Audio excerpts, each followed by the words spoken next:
Jatenda piny Kenya William Ruto koro dhi chako limbe mandala beach kadhowadh nam chumbi kochakore kawuono e alwora ma Mkowe kaunti ma Lamu. Ruto igeno ni dhi sidho ayanga chenro buora mag dongruok ahinya to mago ma otenore gi weche mag nam.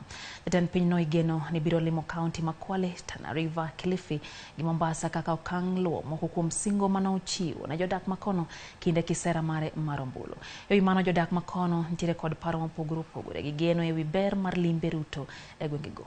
Ruto ibiro teno gi jotelo buora ma oyier gi moko kuom apisas madito e piny owacho mar Kenya Kwanza.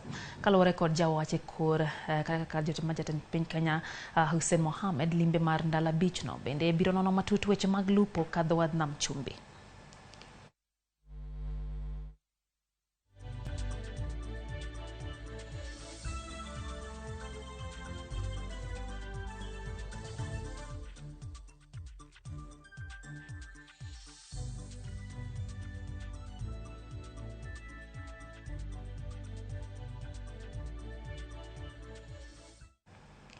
Duol makedo gi mibadhi e pacho ka